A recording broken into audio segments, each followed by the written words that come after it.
Elle frotta alors contre le mur une seconde allumette. Et là, où la lueur tomba sur le mur, il devint transparent. La petite fille pouvait voir à l'intérieur d'une pièce une table couverte d'une nappe blanche, éblouissante de fine porcelaine, et sur laquelle des gâteaux, des pâtisseries de toutes les couleurs décoraient ce repas aux mille merveilles. Elle sentait un parfum délicieux, et tout à coup, tout se mit à bouger. Les assiettes, les verres, les cuillères, tous lui dirent bonjour. C'était la fête. Je venais de lire les cahiers de Sciences et Connaissances.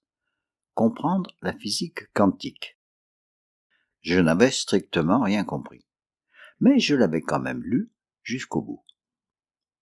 Évidemment, comprendre la physique quantique n'est pas dans mes possibilités. Déjà que je n'arrive à comprendre que très vaguement la physique classique. Mais l'histoire de ces aventures scientifiques est, elle, beaucoup plus à ma portée. Et ce que j'en retire, c'est l'incroyable force de l'imagination. Et même de l'imagination collective. Ah, ces Bohr, Einstein, Schrödinger, Heisenberg, qui n'arrêtaient pas de confronter leurs expériences de pensée, de les interroger, de les faire rebondir, de les compléter. Ce n'était pas la centaine de milliards de neurones que chacun avait qui étaient mobilisés, mais les milliards de neurones qu'ils avaient ensemble, auxquels se rajoutaient les milliards de neurones de leurs prédécesseurs. Pour Archimède, Galilée, Newton, tout aussi puissants, c'était quand même un événement concret qui déclenchait la mobilisation de tous leurs neurones. Une baignoire dans laquelle on baigne, une pomme qui tombe, et c'était parti. Pour les Einstein et compagnie, même plus besoin. Il leur suffisait d'imaginer ce qui pourrait être. Mais l'imagination était toujours suivie par l'expérimentation, d'où il surgissait un concret ou il n'en surgissait rien. Et dans ce cas, il fallait à nouveau imaginer.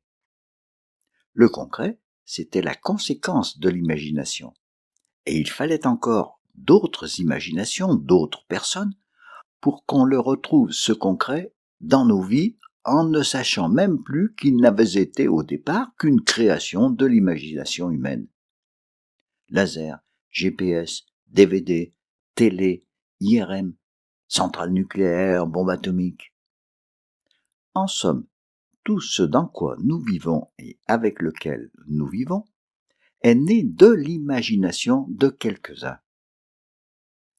Le philosophe Castoriadis expliquait que nous ne vivions que dans des mondes imaginaires, sans nous en rendre compte. Mais ce que l'imagination peut décliner en concret utile pendant un temps, devient à l'inverse embarrassant lorsque les faits démentent ce qui avait été imaginé. Lorsque l'on imaginait que la Terre était plate, on pouvait se la représenter sur une carte. Comme sur une assiette plate, on pouvait tracer des lignes droites, bien rectilignes, pour aller d'un point à un autre. Cela s'avérait utile. Mais quand nous avons pu constater que notre imagination nous avait trompés, que nous étions sur une sphère, aucune ligne ne pouvait être rectiligne d'un point à un autre. Et nos planisphères pouvaient être trompeuses, surtout lorsque nous devions faire de très longues distances. Pour l'inviter à dîner. Mais l'allumette s'éteignit. Elle n'avait plus devant elle que le mur épais et froid. Pour continuer la magie, la petite fille frotta une autre allumette. Et elle se trouva devant un merveilleux sapin de Noël. Des milliers de chandelles brûlaient sur ses branches vertes. Oh, des bonhommes de pain d'épices! Et ils se mirent à danser avec elle. La petite fille chanta. En lisant ce que je ne comprenais pas, je ne pouvais m'empêcher de penser à ces mômes qui, dans ma classe unique, imaginaient et dessinaient les flèches des rayons du soleil, qui se frayaient un passage à travers des grains d'air en les réchauffant, mais qui réchauffaient encore plus le sol parce que les grains de terre étaient plus serrés que les grains d'air. Ou à d'autres, dans une école précédente, qui avaient imaginé la naissance de la vie, je ne me souviens plus ni pourquoi ni comment, ils avaient envoyé leur hypothèse à Jean Rostand, lequel leur avait gentiment répondu qu'il n'était pas très loin de ce que les scientifiques d'alors pensaient. Les enfants étaient pleins d'idées farfelues de toutes sortes, dont j'ignorais totalement si elles pouvaient se rattacher à une notion quelconque. Ils s'amusaient à les confronter, à faire des expériences de pensée, et je savais intuitivement que l'important, c'était cela. Ce qui est frappant, c'est que toutes les hypothèses qu'ils lançaient, des intellectuels pouvaient les traduire dans des équations cabalistiques, des schémas hermétiques, évidemment totalement incompréhensibles pour moi. Cela n'avait strictement aucune importance. C'était le développement de leur capacité imaginative qui était le plus important dans n'importe quel domaine. Et d'idée en idée, en schéma, ils en construisaient d'autres. J'ai toujours pensé que ce qui distinguait l'espèce humaine des autres espèces animales, c'est qu'elle avait pu tracer et fixer sur des supports les représentations que son esprit créait dans des signes symboliques. C'est en manipulant, agençant ces signes, qu'elle créait d'autres mondes ayant leur propre cohérence, se prolongeant sans fin, pouvant créer d'autres concrets. Le monde 3, celui des représentations que crée l'esprit, se retrouvait dans le monde 1, le monde de ce qui est perçu par les sens, et le monde 2, celui de l'expérience que l'on a des deux autres. Les abeilles, par exemple, avec leurs petits millions de neurones chacune, mais probablement beaucoup plus en mettant ensemble les neurones de toute une colonie, ont les mêmes capacités que nous. Les abeilles éclaireuses, qui vont chercher où il y a des champs mellifères, qui peuvent représenter le trajet qu'elles ont fait à travers la lumière polarisée, puis indiquer à leurs consoeurs la direction et la distance du champ mellifère qu'elles ont repéré, en le signifiant par une évolution codifiée sur la planche de vol de la ruche. C'est la danse des abeilles déchiffrée par von Fritsch. Et les autres peuvent même comparer ce qui est rapporté par les unes pour décider d'aller plutôt là qu'ailleurs. Mais elles ne peuvent pas s'amuser à inventer autre chose avec cette création symbolique qui ne laisse pas de traces, enfin tout au moins que nous ne percevons pas. Et je reviens encore à l'école. Lorsque je demandais systématiquement aux enfants qui expérimentaient, élaboraient des hypothèses. Invente un croquis pour que j'essaye de comprendre. Sans le savoir, je ne faisais que les faire rentrer dans le monde des Einstein, des Bohr, etc. Langage scientifique, langage mathématique ne sont que des mondes symboliques que l'on imagine et que l'on manipule.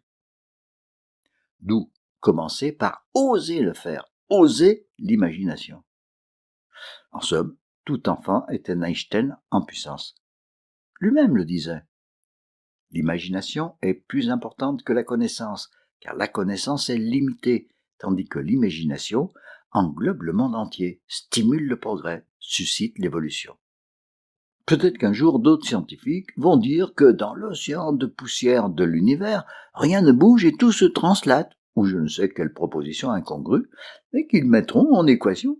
Et on pourra peut-être se dispenser de bagnole, on se translatera d'un endroit à un autre. Imagine un monde où il n'y aurait plus de miel, comme un mauvais rêve en plein sommeil. Nous on serait bien embêtés. Qu'est-ce qu'on mettrait sur nos tartines au goûter. Nous on serait bien... Bon, mais comprendre l'univers, ce n'est pas y vivre. Si la physique quantique, comme les autres sciences, a modifié complètement le petit bout de planète où l'on vit, a apporté un extraordinaire confort, au moins à quelques-uns, nous fait croire à notre puissance illimitée, elle porte aussi notre propre destruction. Norbert Wiener, le père de la cybernétique, le prophétisait déjà. Tout ce dans quoi nous vivons et avec lequel nous vivons est né de l'imagination de quelques-uns. Ce n'est pas pour cela que c'est forcément bon. surtout si l'imagination cesse d'opérer pour vivre autrement. Alors la question, pourquoi sommes-nous incapables de mettre notre capacité créatrice au service de la survie et de la vie de chacun d'entre nous et de l'ensemble des nous? Les sociétés elles-mêmes dans lesquelles nous vivons sont elles aussi toutes nées de l'imagination, de la création humaine. Mais, pour le monde sociétal, l'imagination s'est figée. On ne peut plus imaginer notre société autrement. Et quand certains l'imaginent, on n'ose pas l'entreprendre, ou ils ne sont pas crédibles. Tous les scientifiques de notre histoire ont été tour à tour peu crédibles, mais ils ont quand même été écoutés par d'autres qui tentaient d'affirmer ou de confirmer leurs hypothèses en les expérimentant. Le scientifique historique ne s'est jamais arrêté, mais le social historique dont parle Castoriadis, c'est lui figé. Pourtant, les Rabelais, Montesquieu, Rousseau, Voltaire et autres Proudhon, Faure, Reclus, Marx étaient bien, dans un autre domaine, des Galilée, des Einstein. C'est bien l'hétéronomie dont parle Castoriadis qu'il faut briser, c'est-à-dire l'incapacité de penser autrement que de la façon qui nous a été inculquée.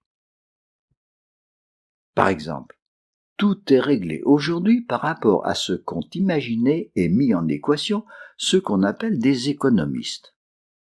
Un truc aussi incompréhensible que la physique quantique pour le commun des mortels, le PIB. À l'époque, on a pensé que la vie de tous s'améliorait grâce à ce qui avait été imaginé. Aujourd'hui, on constate que ce n'est pas du tout le cas. Mais, comme autrefois il avait été établi que la Terre était plate, il est établi que cela ne peut pas être autrement. D'autres économistes qui se disent atterrés imaginent eux que cette économie pourrait être tout à fait différente. Eux aussi peuvent le transformer en chiffres ou en équations. Mais eux, ils vont à l'encontre de l'ordre établi. Ils ne sont donc pas crédibles.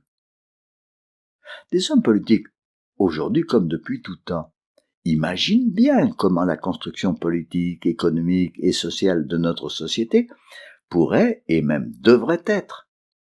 Non seulement on se garde bien d'en discuter, de l'expérimenter, ne serait-ce que pour voir, comme le faisaient les scientifiques de l'époque moderne. Mais, comme Galilée, ils sont offerts à la vindicte publique et surtout médiatique comme des idiots et des irresponsables. Vous devinez de qui je veux parler. Les insoumis à la pensée unique. L'imagination est devenue réservée à ceux qualifiés d'artistes. Là, elle n'est pas trop dangereuse. Naïvement, je pense que la puissance créatrice qui fait ou bouscule une société, ce sont les enfants qui l'ont encore naturellement, tant qu'on ne l'a pas inhibée.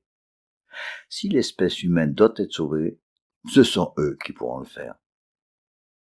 Quand on dit qu'à l'école, c'est le devenir de chaque enfant qui se joue, en réalité, c'est le devenir de notre espèce qui est en jeu.